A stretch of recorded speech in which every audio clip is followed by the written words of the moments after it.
Alright, guys, time for another episode of Maybe I'm Rambling. Green light for net zero equivalent for nature.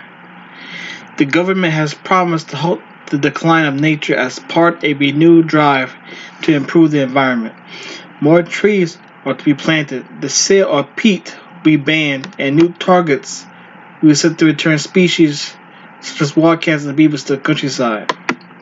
For those of you who don't know, peat is a brown deposit resembling soil, formed by the partial decomposition of vegetable matter in the wet acid conditions of bogs and fens. It is also often cut out and dried for use as fuel and also in gardening.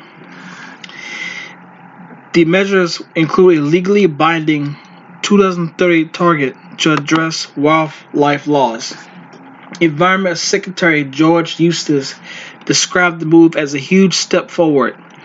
In a speech from Delamere Forest in Cheshire, he said, "We hope that this will be the net zero equivalent for nature, spurring action of the scale required to address the biodiversity crisis." The legally binding target will apply to England only, with devolved administrations able to set their own policy. Wildlife groups have welcomed the proposal as an important milestone. Richard Benwell, CEO of Wildlife and Countryside Link, a coalition of 57 nature groups, said, "If the legal details are right and the targets are comprehensive and science-based, this can inspire the investment and action needed to protect and restore wildlife at a century of decline." The government has also set out new proposals to protect England's peatlands as part of a drive to achieve its goal of bringing greenhouse gases emissions to zero overall, known as net zero, by 2050. It plans to ban sales of peat compost to gardeners in England by 2024 and provide funding to restore 35,000 hectares or 86,000 acres of degraded peatlands in the next 4 years, about 1% of the UK's total. Healthy peatlands play an important role in storing carbon, 3 times as much as forests. However, peatlands damaged by draining, planting with trees, or farming start to leak carbon, contributing to greenhouse gas emissions.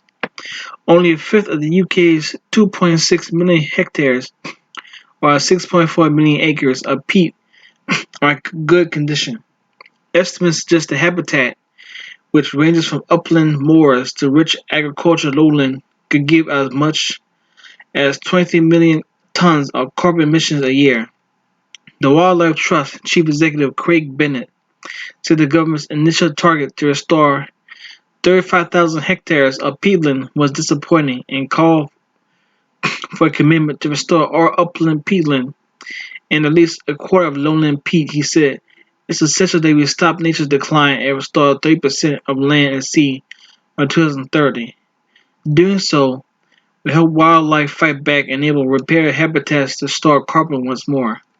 The Wildlife Trust said it could be embarrassing for the UK as host of the key climate summit in Glasgow in November to allow carbon-rich peat to be dug up and sold.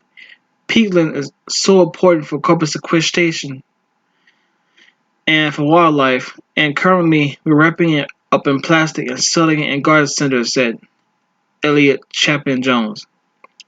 The government also plans to treble tree planting rates in England to 7,000 hectares of new woodland a year by 2024.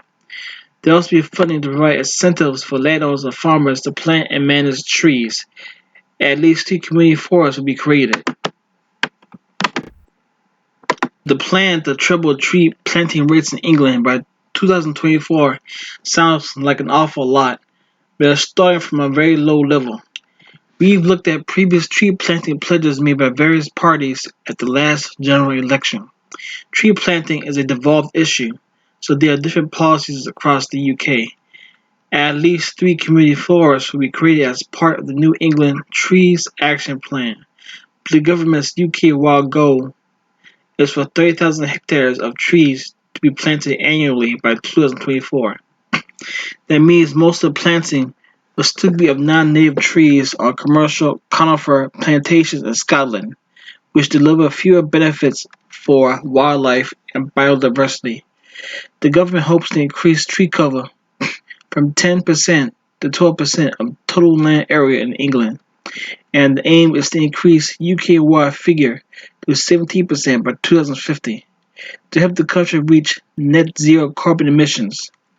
The average tree cover across the rest of Europe is about 35% of the land area, so the UK target, and England in particular, is actually quite modest. Abby Bunker, Director of Conservation and External Affairs at the Woodland Trust, said the UK's woodland cover has nearly tripled since 1900, but much of the increase has been low-diversity forestry plantations. Native woods and trees are fragmented, at risk from development, and too many are in poor condition. With half the UK wildlife and plant species that depend on woodland in decline, she said. Government's targets for new woodland should be met by integrating UK sourced and grown native trees and landscapes, helping to deliver for nature and for people. And that's it for maybe I'm rambling. Don't forget to like, share, and subscribe. And let me know what you think in the comment section. Peace.